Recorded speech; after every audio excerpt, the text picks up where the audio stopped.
Welcome back, guys. Now that the fins are done, so if you haven't checked out that video, check out that one on fin systems and making fins from scratch. Now we're going to get into starting to laminate the surfboard. As you can see, this seems a little higher than previous, and that's because I put now I've switched over to a glassing rack, and I'm going to show you what that is right now. So the reason why you need a glassing rack is because it's higher. The first time I made a surfboard, I glassed it on the stand that I shaped it on, and that was a major mistake. It made it really hard to glass. It was hard on my back. You had to bend over. It's hard to see underneath the rail. You want to make the glassing rack slightly higher than the shaping rack, so you can see here. So this was the shaping rack. All I did was I just made two pieces of wood in a T, and then I wrapped it with some foam, a bath mat, some cloth, and then I put tape on it. So that makes it easy to clean, so I can just peel the tape off once I'm done glassing, and then they're ready to go for the next board. So all I did was I screwed these onto the existing rack, and they're about chest height. Well, I should say belly height, actually. It really depends on your height. So for my height, it's about this high. I don't know, maybe 3.5 feet, 4 feet. Well, no, about 3.5 feet. So it makes it easy for when you're actually glassing. So it's at arm, shoulder height. And then when you're underneath looking at the board, it makes it really easy too. So you're not like hunched really down. Because if I was doing it on this one, I have to be way, way down like this. Whereas here, I would only have to be down maybe this far. I'll stick the board back on. You'll see later when I actually get glassing why it's important to have it higher. So before we get into actually showing the preparation of what else we need to do to prepare the board, we got to talk a little bit about the glassing schedule. And what a glassing schedule is the type of fiberglass or the amount of fiberglass that you're going to use to fiberglass the surfboard. So you buy fiberglass in rolls. Now, I've already covered this in the previous build video series, but I thought it wouldn't hurt just to cover it again. And for those of you new and you haven't watched that video, so anyways. So this is a roll of 6-ounce cloth, and what that means, 6 ounce, means it's 6 ounces of weight of cloth per square foot of material, of fiberglass. So 1 square foot, if you weigh it, if you cut this out in a square or whatever, it should weigh around 6 ounces. And that's how cloth is, I guess, sold, or how it's denoted by the weight. You can get 4-ounce cloth, 6-ounce cloth are probably the most common. You can get 8, you can get 10. If you're a boat builder, you might do like 10-ounce cloth. It's a little stronger. And if you do maybe glassing like a longboard, you might do like a 10-ounce cloth. So I'll talk a little bit about the weights and the glassing schedule with my experience. So let's talk a little bit about the different types of boards and the glassing schedules that you would use. A performance shortboard would use, and I have a shortboard right here. So this shortboard here that I made a few years ago, I glassed this with, I wanted to make it a little stronger, so I glassed it with a 6-ounce. People go as low as 4-ounce cloth, but the issue when you make a board that light with 4-ounce cloth is you're going to get pressure dings. It's going to ding really easy. It could snap. But if you're a performance surfer, that's what you want. You want something that's light. You're going to sacrifice durability and longevity for performance. But if you're just like a surfer like me, kind of intermediate, having fun, I generally go more in the middle. I'm not glassing something super heavy so that it's bulletproof.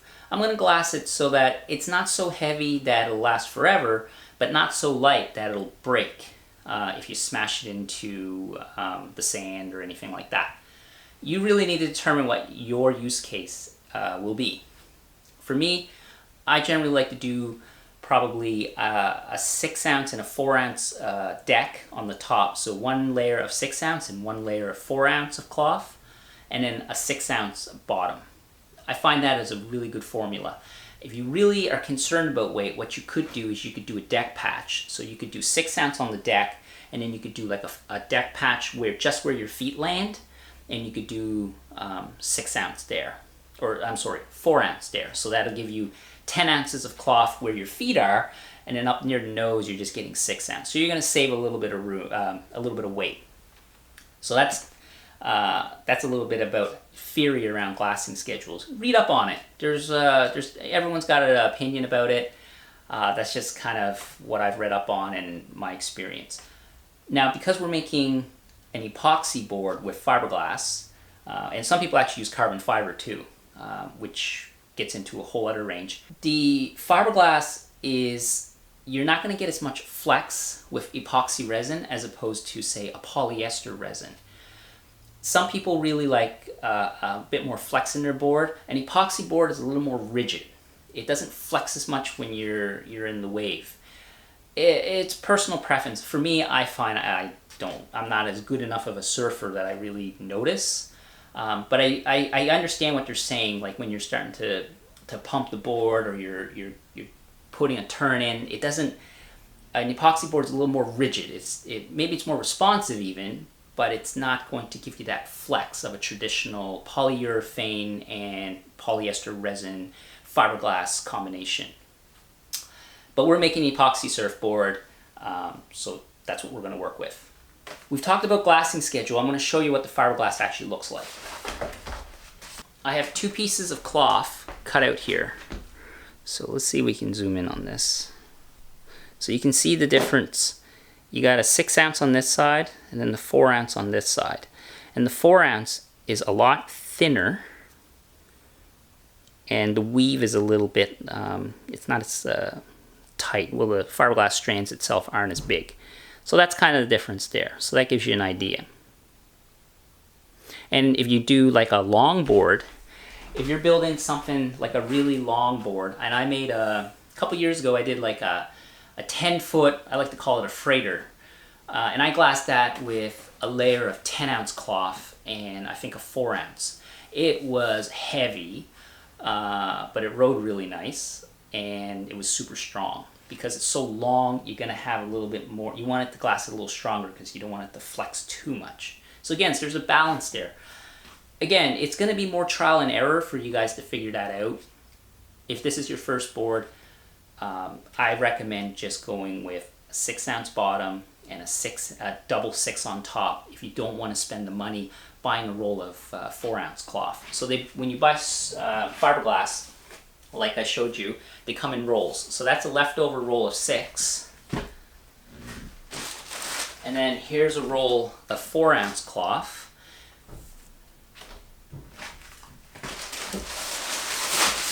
And then here's a roll of 6 ounce cloth. But if you don't want to splurge, it's your first board, you're not sure if you want to do this, you're going to continue on, get the roll of 6 ounce. Skip the 4 ounce. Because you can do a little bit more. I think 6 ounce is a little more versatile in my opinion. You could do just a 6 ounce deck and a 6 ounce bottom. You're going to have a really strong board that won't really ding with heel dents or anything like that, especially with epoxy.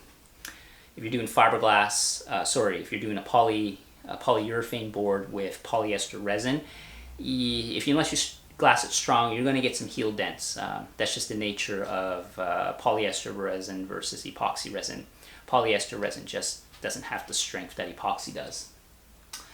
But if you think you're going to do it, I think these two form the most versatile combinations, the 6 ounce and the 4 ounce.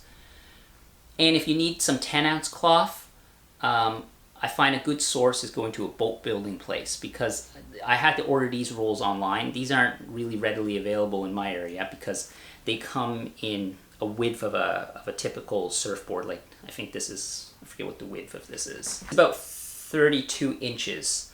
You're not going to buy this at your boat building place. The boat builders generally sell them wider than this, and you get a lot of excess waste if you're only glassing a small board like this, because they tend to sell it by the linear, I think the square yard actually, not the linear foot or linear yard, or linear, yard I guess, not meter. Because again, they were pretty messed up that in North America, even though in Canada we're supposed to be metric, industry all uses ounces, pounds, feet, as opposed to meters, centimeters, and millimeters. It's just really weird. I learned the metric system in school. However, in real world, doing construction, measuring tapes, everything, they're all in inches. Practically speaking. Not that you can't get metric things. Regardless, that's an aside. So that's glassing schedules. Let's put this away and we'll start prepping the board for glassing. I apologize for the last part of the video if it was a little rambly. It was a little hard to explain the glassing schedule, but hopefully that kind of helps some of you. Fingers crossed. So next we need to talk about the laps. So what a lap is when you're laminating a board, you're going to have overlap on the rails because you can't laminate the board all at once. You're going to do the bottom first, and then you're going to laminate the deck. But when you do that, you're going to have excess fiberglass that just ends. Now, there's two types of what we'll call laps or overlaps. From henceforward, we'll just call them laps. A lap can be classified as either a free lap or a cut lap. And it's exactly as it sounds. A free lap means, what a free lap means is you're going to have fiberglass and it's going to, let's say you fiberglass the bottom of the board, it comes up, you're just going to leave this excess right like that. So if you could imagine this bottom piece is wrapped underneath, it's laminated, this gets wrapped on top. Well, you're going to wonder, well, won't you see that after you're done laminating? Well, that really depends. It depends on how clear your resin is. I had some inferior batches of epoxy when I first started board building that weren't really crystal clear. And what ends up happening is because they had a bit of a tint to them, you could see when you had extra layers of fiberglass that it would be, you could see the, I guess, yellow tinge of the epoxy.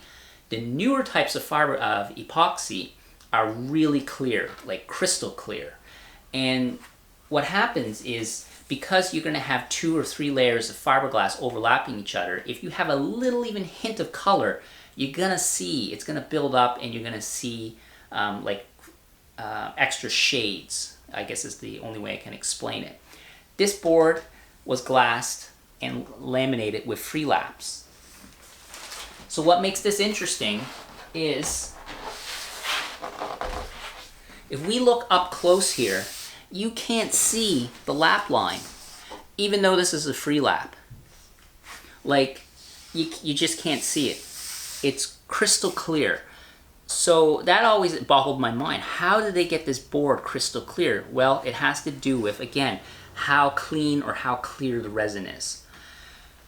So most epoxy resins now are crystal clear. If you get one that isn't, like I got one from Surf Source years ago, inferior resin, completely bad. Like, I don't know how they are now, but it was just bad resin.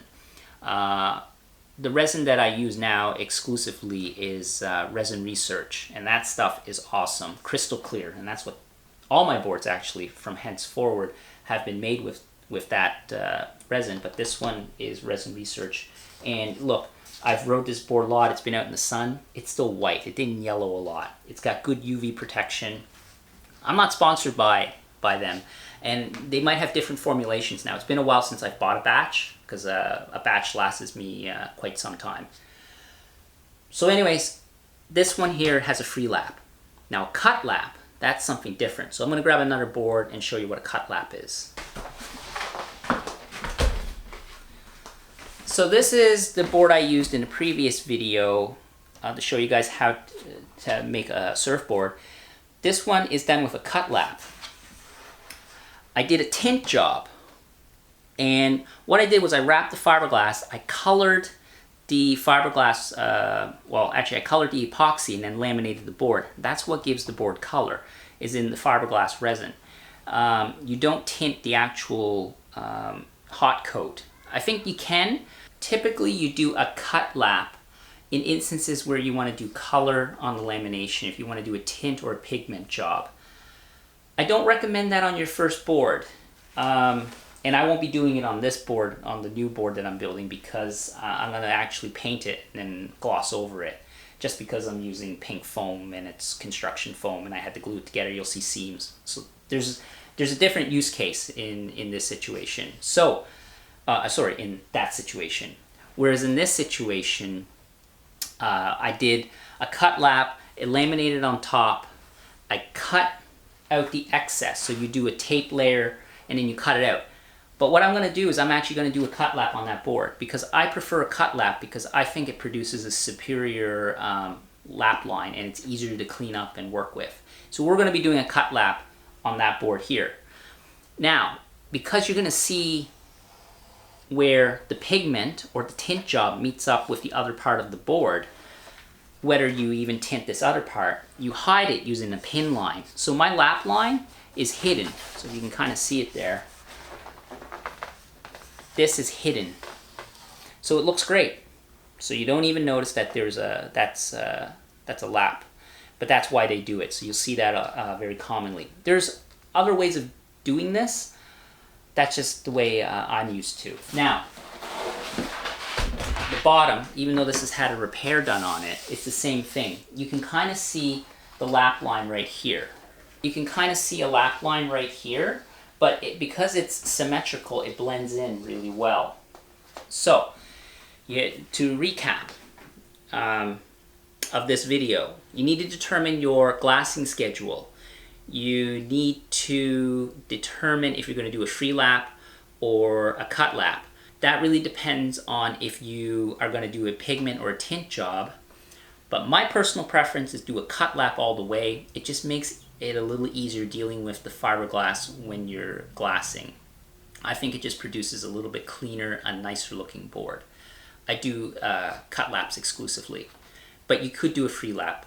And in a production environment, if they're just making performance short boards that have no color in them, I think they typically just do free laps because it's quick. They can just bang them out really quick and it's not an issue. So in the next video, I'm going to show you how to do the lap line for that board. All right, so thanks for watching. I know this video is a little long. It's just talking a little bit about the theory and next steps. So we'll get to actually doing some actual work on the board very shortly.